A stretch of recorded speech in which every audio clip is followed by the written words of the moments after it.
Seguiremos innovando para hacer tus viajes más cómodos, seguros y las vías más ágiles. ATM en coordinación con la Alcaldía de Guayaquil.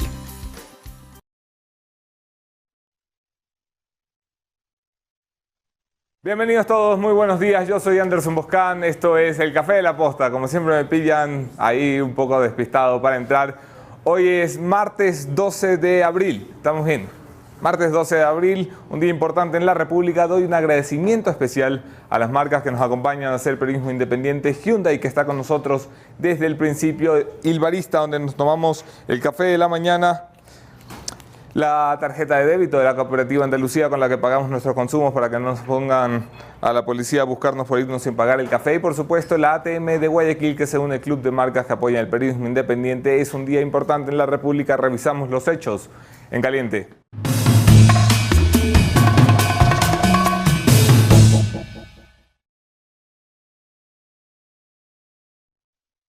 En caliente, el exministro del Interior, José Serrano, hoy en su calidad de asambleísta, expresidente de la Asamblea Nacional, aparece y reaparece en la novela de los diezmos, que cada mes tiene un nuevo capítulo, un nuevo episodio. La denuncia se interpuso ayer en la Fiscalía General. Este medio de comunicación estuvo en la cobertura en directo desde las afueras de Fiscalía.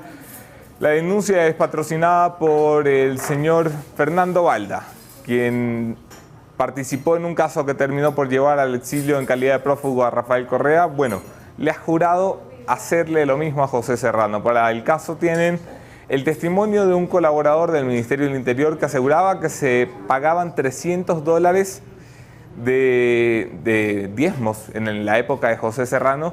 El pago se hacía, según el testigo, en efectivo, pero en una de las ocasiones se le pidió por alguna urgencia que hiciera una transferencia y quedó un registro. Ese registro se convierte en la principal prueba contra un exministro del Interior. Hoy, en calidad de asambleísta, la declaración juramentada ya fue presentada ante la Fiscalía y hay que ver cómo se mueven las fichas. Hay que ver si la Asamblea se anima a tratar esto de la misma forma que trataron los casos anteriores, Norma Vallejo, Ana Galarza y otros tantos. El señor José Serrano no ha reaccionado, no ha desmentido la información, no se ha atribuido ninguna clase de persecución política. Estamos a la espera también de lo que diga el asambleísta José Serrano. En caliente también dentro de la Asamblea Nacional, Romo y Cabezas pues no ven nadita de malo en el audio en el que las han pillado, no ven nada de malo en que el Ejecutivo se ponga de acuerdo con el Legislativo, que tiene que fiscalizarlo, para parar una fiscalización contra el presidente de la República. No ven nadita de malo en el audio que ha sido filtrado, lo consideran legítimo y enfocan sus esfuerzos en el espionaje, donde también, por cierto, se enfoca la prensa pública, la prensa de gobierno, que no habla ya de amarres para salvar al presidente, sino de espionaje en el interior de la Asamblea, hacia donde el oficialismo quiere volcar el debate. Se pueden hacer las dos cosas al mismo tiempo, señores asambleístas. Se puede investigar si hay espionaje dentro de la Asamblea y se puede investigar si sirvieron para tapar al presidente de la República en un caso de corrupción que toca el círculo cercano del presidente. Habrá que ver cómo avanzan las investigaciones. Hoy no se espera que la Asamblea haga nada importante.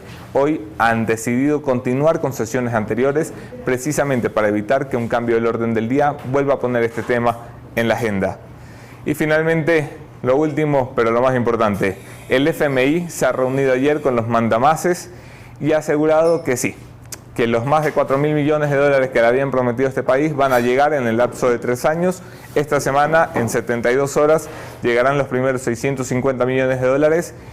Esto es, vamos, como cuando estás por llegar sin dinero a fin de mes y alguien te tira un billetito, pues eso le ha pasado al Ecuador. Estábamos desesperados, nos ha caído ese billetito, pero ese billetito es deuda. Ese billetito es una deuda que además viene con compromisos. Compromisos de estabilizar esta economía, de volverla seria.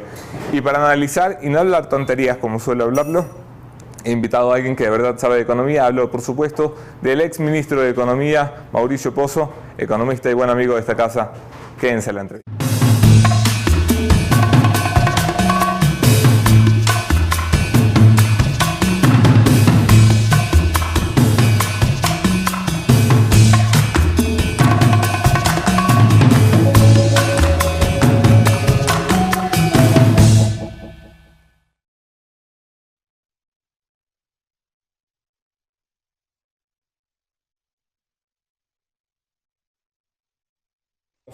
Y la conversación Un abrazo especial a quienes comparten nuestros contenidos en La Posta, a quienes quiero más que a quienes no los comparten. Y bienvenido, economista Pozo. Muchas gracias, Anderson, un gusto estar aquí. Creo que es un buen día para sentarnos a conversar. Se ha aprobado ya el rescate, no sé si llamarlo rescate del Fondo Monetario, la metidita, la apoyadita de mano que nos da el Fondo Monetario Internacional. La señora Christine Lagarde ha dado ayer un pronunciamiento esperando cómo se recuperará la economía ecuatoriana, qué significan los 4.200 millones, 4.600 millones que ha prometido el Fondo Monetario Internacional para esta economía en 3 años. ¿Suficiente para salvar el kiosco? ¿Un buen comienzo? ¿Un respirito? ¿Qué es esto? Bueno, gracias por la entrevista. Creo que hay que primero señalar que los países que acuden al Fondo Monetario son países que tienen problemas. Los países que no tienen problemas no van al Fondo Monetario. Y los problemas pueden venir por varias formas. La una es por errores propios de los países. Los gobiernos hacen malas cosas, entran en situaciones complicadas y tienen que recurrir al fondo. Y la otra es a veces por razones externas. Países que sufren los embates de crisis internacionales y que también se ven abocados a ir al fondo. Son víctimas de las guerras comerciales y de todas esas vainas. Sí, el ambiente internacional más bien ha sido bueno en los últimos años en el Ecuador. Y ahora nos vemos en la necesidad de ir al fondo es porque las cosas no estaban bien. Alguien no hizo la tarea. Alguien no hizo bien las cosas, se acumularon problemas y en ese sentido se busca una suerte de apoyo financiero y de imagen también. Yo creería que el segundo elemento es inclusive más importante que el primero, la señal que da un acuerdo de esta naturaleza a los mercados, al inversionista de aquí, al inversionista de afuera. Y como bien usted menciona al principio, estos no son recursos gratuitos. Es una cantidad de fondos que hay que pagar, obviamente en condiciones bastante mejores de las que hemos venido endeudándonos. Del 4% al 11% hay mucha diferencia. Claro, ¿no? Y son plazos largos, tasas de interés bajas, periodos de gracia, es decir, sin duda hay que hacer. Pero tal vez lo de fondo también es decir que el Ecuador no podía seguir como estaba. La situación económica donde teníamos un problema fiscal por sobreendeudamiento, por tamaño del déficit, por tamaño del Estado, un sector externo débil, sin reservas internacionales, sin acuerdos de comercio, con baja inversión extranjera, un sector monetario con un banco central que no respaldaba los depósitos, con una liquidez que caía, un sector productivo con un alto coste de producción, con una estructura laboral obsoleta, etcétera. Todo eso necesitaba arreglarse. Bueno, el señor Lagarde ha dicho, miren, sí, aquí hay platita, pero esta platita es porque creemos que el Ecuador va a ser un programa de reformas sustancial e importante en el rumbo de su economía. Esto incluye la revisión de combustibles que ya ha empezado, la revisión de la masa salarial, en especial en el sector público, y bueno, y sobre todo que intenten bajar esa perversa relación deuda-PIB que tiene este país. Eso ha sido básicamente lo que se ha puesto en blanco y negro en lo primero que hemos visto del acuerdo ayer por la tarde-noche. Bueno, hay la necesidad que en las próximas horas se conozca ya el detalle del acuerdo. Todo lo que tenemos es la información general que el boletín de prensa que se ha difundido, así es, pero ya los detalles, las metas, ya los indicadores que hay que alcanzar, los plazos, todo eso tiene todavía que conocerse. Y en ese proceso deberían estar listos los del gobierno para que, por razones inclusive de transparencia, todo el país conozca a qué nos hemos comprometido. Ahora bien, el acuerdo que ha conseguido el Ecuador es un acuerdo que yo diría tiene dos grandes elementos, dos grandes partes. La primera es un tema de estabilización, llamémoslo así. Es el tomar decisiones para resolver el tema del déficit fiscal, para que las reservas se fortalezcan, para que el Banco Central no vuelva a hacer lo que hizo en el pasado de prestarle plata al gobierno, etcétera, etcétera. Esas son decisiones, llamémoslo así, de ordenamiento de la casa. Okay. Pero tiene otra parte que es fundamental, que es la parte de crear las condiciones para que el país pueda crecer hacia adelante. para que pueda generar progreso, para que pueda resolver los problemas de empleo, etcétera. Ahí están las reformas, ahí está la ganancia de productividad, ahí están los proyectos de ley que van a la Asamblea o van a ir a la Asamblea, entre otros factores. Así que esos son los dos grandes componentes. Usted fue ministro de Economía, usted se sentó como ministro con el Fondo Monetario. Primero, antes de ir al detalle, ¿qué tan cuco es el Fondo Monetario? ¿Qué onda estas mesas de negociación? A veces, ¿cómo es sentarse allí? Los que son enemigos del fondo normalmente dicen que ellos aplican la misma receta para todos los países. Para todos los países. Lo que pasa es que hay países que repiten los mismos problemas. Es como que hay personas que comen mucho dulce y tienen problemas de diabetes, entonces les prohíben el dulce. No es que tienen que cambiar cuando el problema es más o menos el mismo. Los países, por ejemplo, se incurren en problemas de gastar demasiado. Entonces, obviamente, la receta le va a decir, vea, tiene que generar más ingresos y bajar los gastos para poder ordenar la casa. Entonces, de alguna manera, esos son temas que a veces suenan como que se repiten las recetas. Lo que iba con qué tan duro es sentarse con el FMI es un poco esta mitología que hay detrás de qué tanto te aprieta el FMI a la hora de las condiciones. O sea, qué tanto son capaces de decirle a un país soberano y todo lo que... El Ecuador tiene que plantear su propio programa.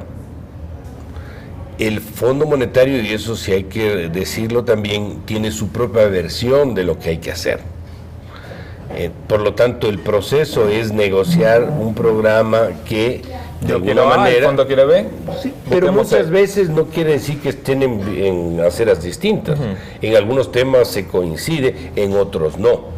El Fondo Monetario, por ejemplo, en el pasado, ahora es menos, tenía muy poco olfato político de lo que era viable hacer y que no podía hacerse. Yo recuerdo en mi época, por ejemplo, quería una reforma tributaria en unos ámbitos de gestión que yo les dije que están locos, o sea, no había espacio político, ese gobierno tenía minoría en la Asamblea, claro. O sea, habían 1000 problemas ahí. Y claro, ese tipo de pedidos es donde el gobierno tiene que negociar hasta dónde se compromete y en qué no se compromete. En ese sentido, yo creo que el Fondo Monetario de ahora, del 2019, no es el Fondo Monetario del año 2003, que fue el último acuerdo. Es un Fondo Monetario que ha atravesado muchas crisis en el mundo. Sí, recordemos que pasamos el problema de Grecia, 1000 cosas han pasado. Ha hecho caer algunos presidentes también, ¿no? Sí, y esto hace pues que tenga una actitud un poco diferente en la región y se preocupe lo que la gente a veces cree que no se preocupa, pero que está en las metas, son metas sociales de los programas. A veces creen que es solamente un tema de garantizar el pago de la deuda y hasta ahí llegó. No, hay metas sociales del programa. ¿Para qué sirve la plata que da el FMI? En una economía como esta, con un déficit fiscal como el que tenemos, que es duro y que entiendo se va a alcanzar a cubrir con todo lo que entre los multilaterales, ¿para qué se usa la plata? Esto tiene que ir a alimentar las reservas, esto tiene que inyectarse en programas de inversión, esto tiene que... ¿Qué hace el Ecuador con esta plata que recibe? A ver, hay un principio básico que uno tiene que tomar en cuenta siempre, que es que cuando hay demasiada plata y hay desorden, la priorización casi no existe. En el gobierno del expresidente Correa hubo mucha plata y hubo mucho desorden. Y mucho robo y mucha también, ¿no? Plata por reformas tributarias permanentes, por petróleo alto y por mucha deuda. Y encima el robo. Es decir, ante esa cantidad de problemas juntos, la priorización no existió. Cuando uno tiene poca plata, uno cuida el centavo y dice, en esto gasto, pero en esto no gasto, porque esto tal vez no es importante, pero esto sí. Bueno, el secreto de un buen programa está en la priorización y en la austeridad. Si eso no se lo hace, simplemente el programa no llega a los objetivos. El programa este es un programa donde tiene algunas cualidades que creo que hay que reconocer. Primero, son varios partícipes y muchos que no estuvieron en el pasado, que ahora se suman. Están no solamente el Banco Mundial, el Fondo, la CAF, el FLAR, está el Banco Europeo de Inversiones, está el Fondo francés, es decir, hay algunos otros con los multilaterales. Eso, mientras más se unan es mejor, porque es una suerte de voto de confianza en lo que se puede hacer. Entonces, el número de participantes es una buena señal. Segundo, el monto es importante. Es un monto del 10% del PIB, o sea, no es una cifra marginal, es una cifra significativa. ¿Es superior al déficit que de este país? Es similar a las necesidades de financiamiento de un año, que es lo que se tiene para este año, que es las necesidades del déficit más las otras cosas que hay que pagar, que es un tema que podemos explicarle en un momento. El otro elemento importante es que es la primera vez que es un programa de facilidad extendida, que se llama.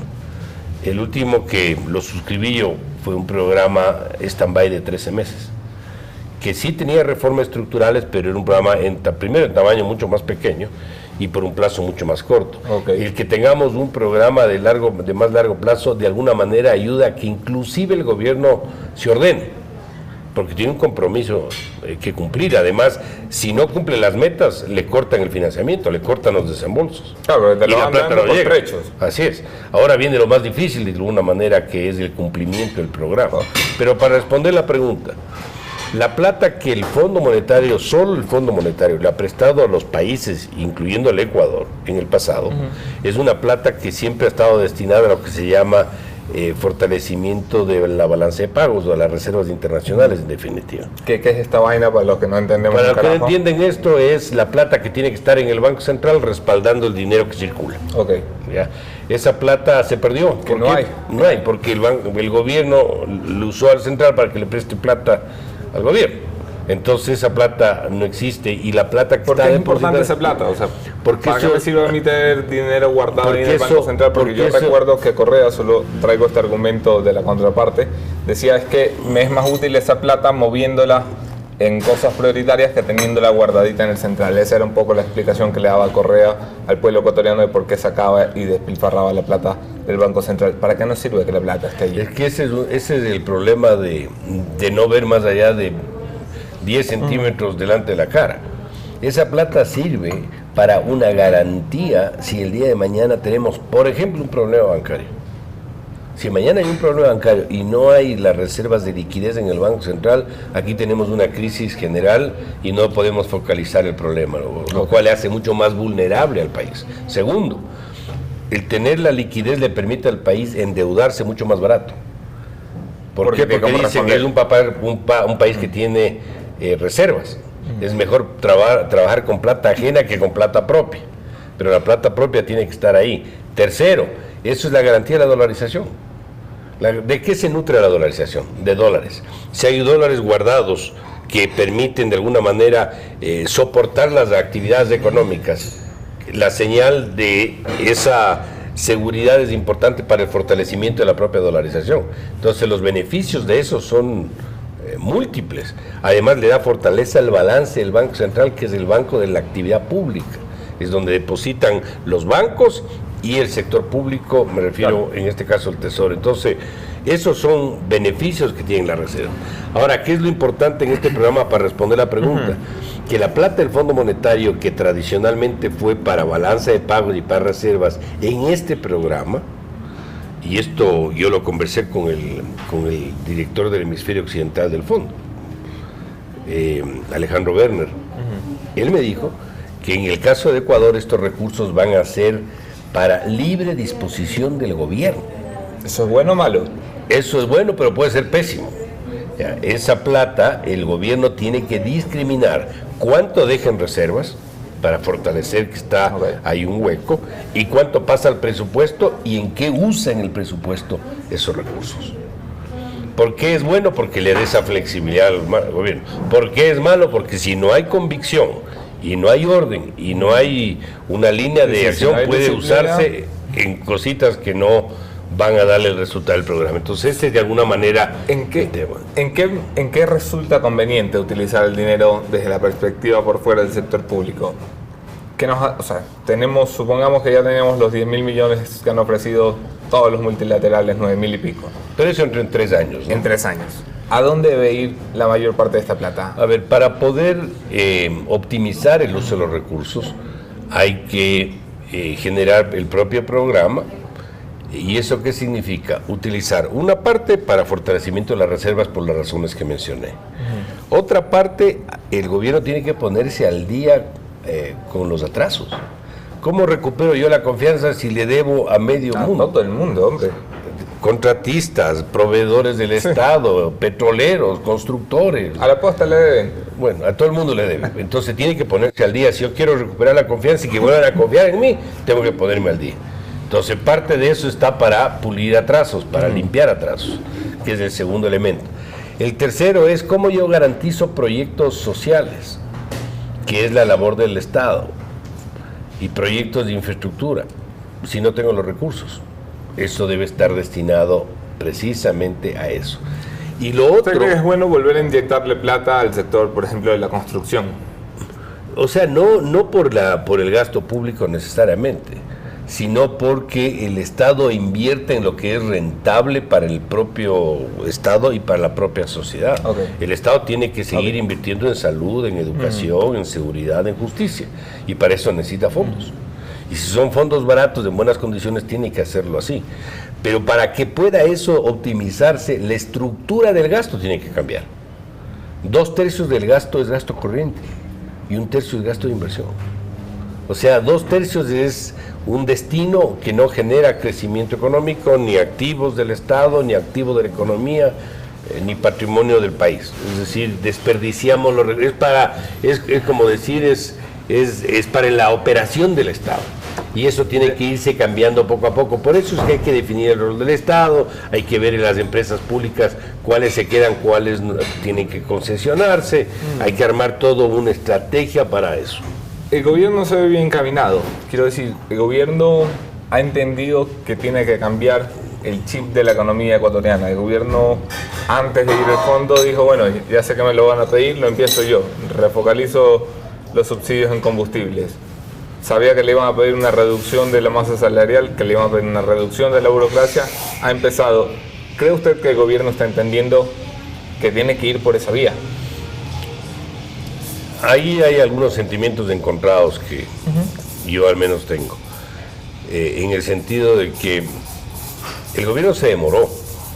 Esto debía haber hecho el primer día. Sí. Y no a los 2 años. Pero bueno, más vale medio tarde que nunca. Segundo, hay que reconocer que la gestión política del gobierno, de por ejemplo, hablar con el señor Pence, el vicepresidente norteamericano que vino al Ecuador hace pocos meses, la reunión que tuvo el presidente con la señora Lagarde, Cristina Lagarde, directora gerente del fondo, los acercamientos que hizo el ministro con el Tesoro americano, que tiene peso en el directorio del fondo, son gestiones que se ven con buenos resultados. Yo conversé con la misión del fondo hace pocos meses y veíamos el acuerdo con el fondo como un tema, ojalá lleguen. ¿Ah, sí? Y en plazo mucho más largo, así que yo soy el primer sorprendido con la velocidad que han podido lograr el acuerdo. Realmente estoy sorprendido. Y la única razón, no es la única, una de las razones para entender por qué se pudo dar esto es por la presión política. Entonces, no es que allá no sirve la presión política, allá también sirve la presión política. Una llamada del gobierno americano al fondo, que tienen la mayoría de la participación de la cuota, y decirle, ayúdenle al Ecuador, no le hagan tanto lío, sí ayuda. Y de alguna manera se empieza a ver con los plazos y por los montos y por los participantes en este proceso. Esta nueva contracción de deuda que hace el Ecuador, que es importante, es casi el 10% del PIB como lo señalaba, ¿deja al Ecuador por fuera ya de la necesidad de buscar más deuda o no? O sea, el Ecuador lo que va a hacer ahora es buscar más deuda, pero bueno, mejores esto condiciones. Es más deuda, esto que va a recibir. Pero hablo, aparte de esto, ¿usted cree que el Ecuador va a volver a buscar preventas petroleras? Bueno, esa necesidad urgente de salir corriendo donde los chinos a pedirle plata porque no tiene para pagar los sueldos del mes. Se acabó. Eso yo creo que por el momento se acabó. O de emitir papeles al 1075 también se acabó. Y eso es bueno, ya de entrada es bueno. Pero obviamente tenemos que pensar que este es un acuerdo de financiamiento atado a ciertas decisiones. Y eventualmente a futuro el país puede requerir más endeudamiento, pero lo importante es que la tendencia del endeudamiento vaya reduciéndose, es decir, que la economía crezca más de lo que crece la deuda. Este es un principio básico, que no se respetó. Sí. Aquí la deuda subía 4 o 5 veces más de lo que crecía la economía. Por eso llegamos al punto que llegamos.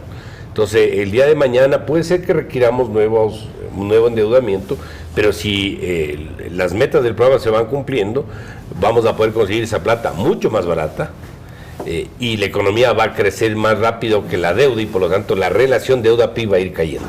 Esa es un poquito la lógica de cómo... Vamos a la parte política de la economía. Este acuerdo implica una reforma estructural de las políticas económicas en este país, y eso pasa en gran medida por una Asamblea Nacional en la que no solo nadie tiene mayoría absoluta para sacar solito las reformas que requiere, sino que es una Asamblea que se ha caracterizado por su incapacidad de llegar a acuerdos, por su incapacidad de fijarse en las cosas importantes para este país, que es que se lo pasan viendo quién le robaba más a sus colaboradores y no cómo trabajan en función de las necesidades de este país. ¿No le da temor a usted que un programa de reforma tributaria pase por esa Asamblea? Sí tengo temor, por eso dije que ahora viene lo más difícil, que es el cumplimiento del programa. Fíjese, el año 2003, que se firmó el acuerdo el 10 de febrero, nosotros entramos en operación en el gobierno el 15 de enero, es decir, en menos de un mes. Tiempo récord. Claro, y ya veníamos trabajando desde noviembre del año previo, pero bueno, cumplimos las metas macroeconómicas. La inflación cayó, el déficit fiscal se eliminó, acumulamos reservas, se creó el FEIREP, recordará, y ahorramos plata. Es decir, las metas macro se cumplieron. ¿Dónde fallamos? En los proyectos que se iban a la Asamblea. Claro, ese gobierno tenía minoría en el Congreso de la época. Este gobierno no le veo que sea fácil, pero yo creo que tiene más fuerza en la Asamblea para cierto tipo de reformas. Ahora, si va a mandar un proyecto tributario... La tiene hoy. Sí. Hoy todavía tiene una primera minoría bastante sólida, tiene la presidencia, tiene algunas cosas. Esto va a cambiar radicalmente el 14 de mayo con el cambio de directivas de la Asamblea Nacional, pero sobre todo va a cambiar antes, el 24 de marzo de este año, cuando se celebren las elecciones seccionales. Sí, es verdad. Las fuerzas políticas que están subrepresentadas en la Asamblea, pongo por ejemplo, socialcristianismo, ¿qué pasa si el socialcristianismo revienta las municipales? Van a cambiar mucho los actores dentro del tablero político y va a cambiar mucho esa relación de romance que la oposición ha tenido con el gobierno. Podemos volver a una época donde la oposición vuelve a ser oposición, por ejemplo. Sí, porque este rato no hay casi oposición. Ahora la oposición es el correísmo. Así es. Pero en el momento en que las fuerzas políticas empiezan a pensar en 2021, que eso empieza el 25 de marzo, va a ser más complicado llegar a acuerdos en este país. Yo creo que ese riesgo sin duda alguna está ahí sobre la mesa, eso no podemos negar. Pero eso no quiere decir que el gobierno no haga lo que tiene que hacer. Que no haya que intentarlo. O sea, tiene que hacerlo. El programa tenía que llegar al programa. Ciertas metas estructurales que se llama, tiene que hacer. Ahora, si mañana salen con una reforma tributaria donde aumente impuestos, no le va a apoyar ni el Creo, ni el Partido Cristiano, ni muchos de nadie. Entonces eso sí es un problema. Ahora, si en la reforma tributaria hay la eliminación de algunos impuestos, la baja de algunos, y capaz del aumento de uno, tiene más chances de que eso pase. Eso depende de cómo presente. Claro. El tema laboral, por ejemplo.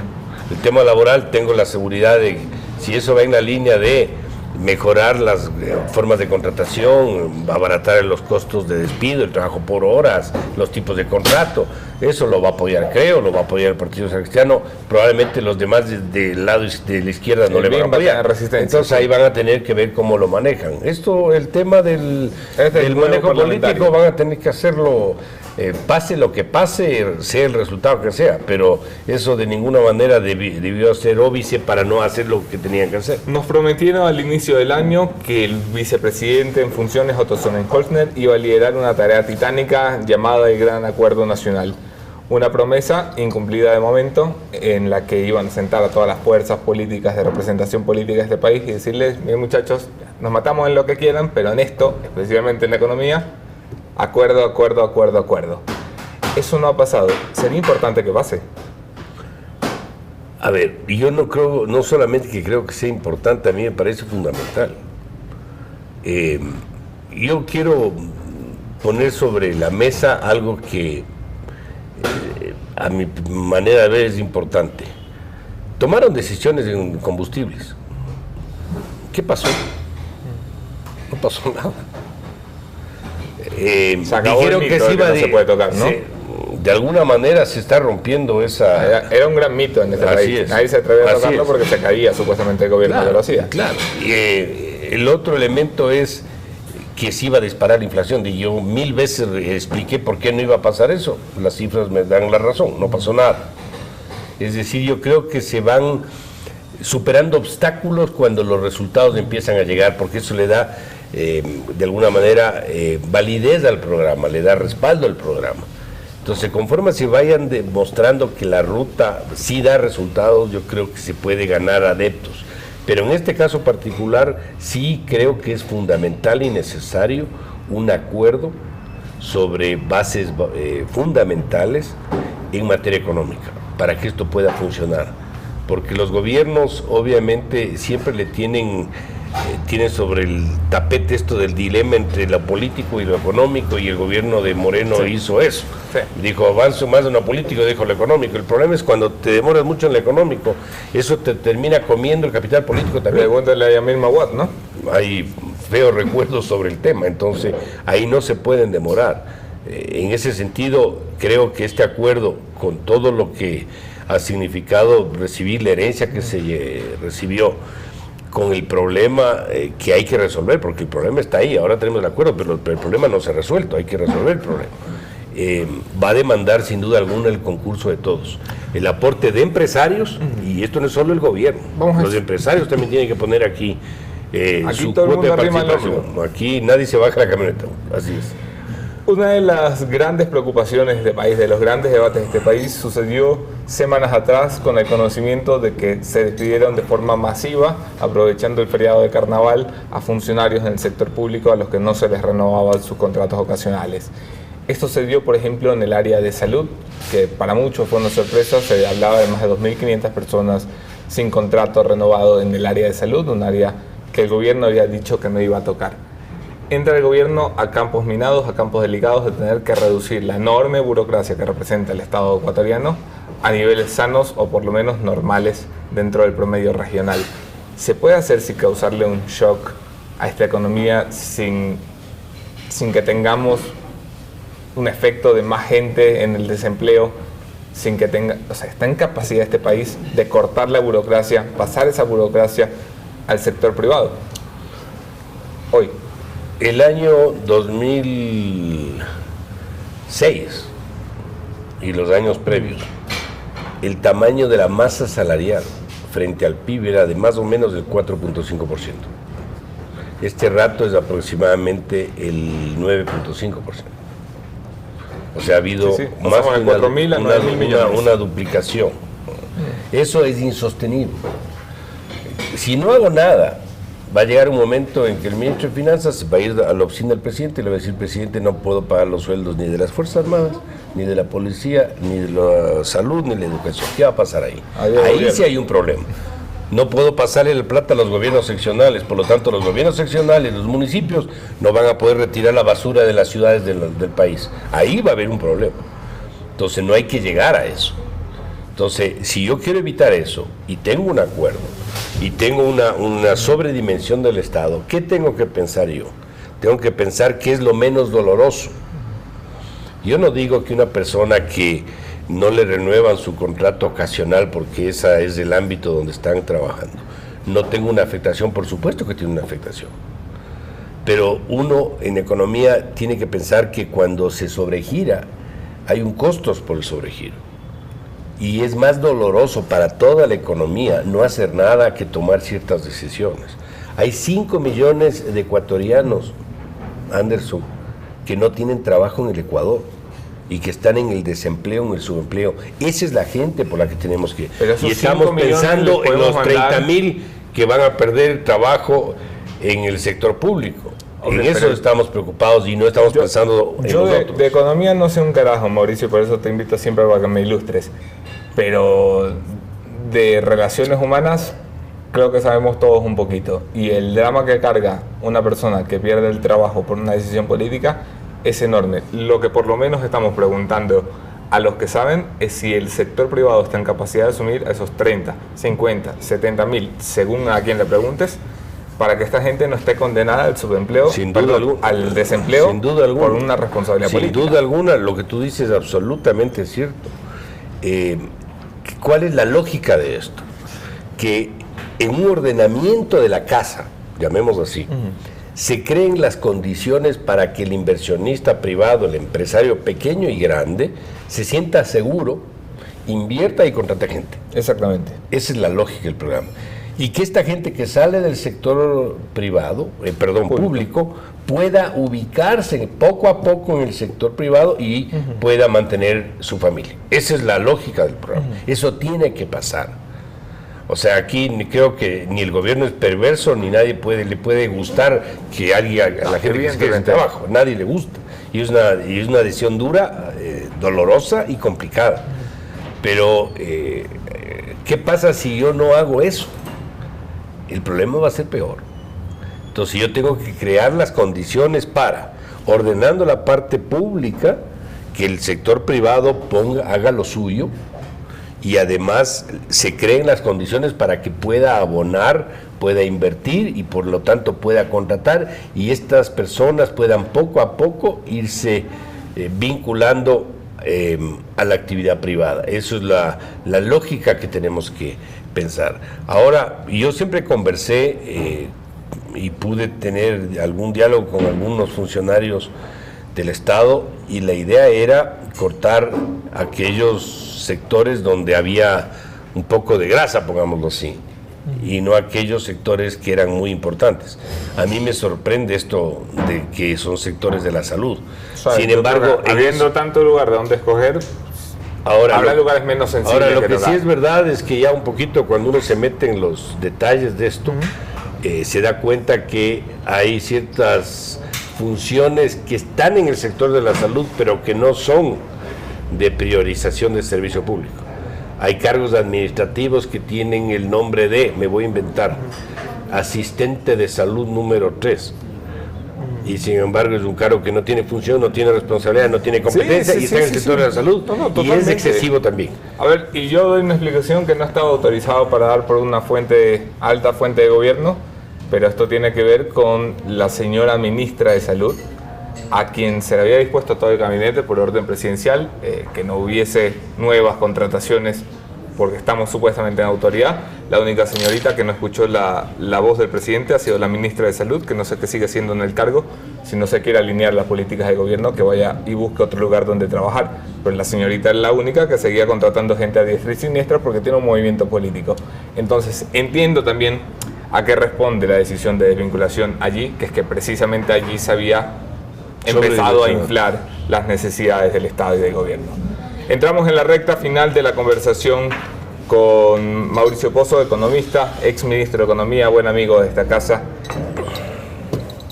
Vamos a ordenar la casa, vamos a tener reformas que pasan por la política. ¿Qué es lo urgente en este momento? ¿Qué espera dentro de los siguientes 3 meses? La señal clara de que hay la convicción política para tomar las decisiones que se requieren. Porque ya se firmó, pero después vienen las reacciones. Y después vendrán los que le meten miedo al presidente y le dicen, presidente, vea su popularidad, está en 30. No se le ocurra topar este tema. Y ahí cuando los programas empiezan a doblarse. Entonces ahí yo quiero ver como urgencia de que hay la convicción del gobierno, del presidente, obviamente las autoridades económicas, de caminar en la dirección que corresponde. Aquí uno necesita creer en las cosas, Anderson. Si uno en la vida no cree en lo que hace, uno inclusive no difunde seguridad, no difunde tranquilidad a la economía. El ministro de Finanzas, del presidente de la República, tienen que estar convencidos que lo que están haciendo es lo correcto y tienen que ser absolutamente perseverantes en las decisiones. Es la única manera de que los programas funcionen. Si no dan esa demostración con acciones, los programas empiezan a quebrar. Y eso sí me preocupa. Entonces, si hay que responder una pregunta de urgencia, yo creo que esa es una de las urgencias. Enviar buenas señales, madurar políticamente y decirle al mundo que no solo firmamos, sino que estamos comprometidos. Señores, Mauricio Pozo, qué gusto tener acá y conversar contigo, Mauricio. Y con ustedes mi conclusión de esta mañana, el punto final, con eso terminamos.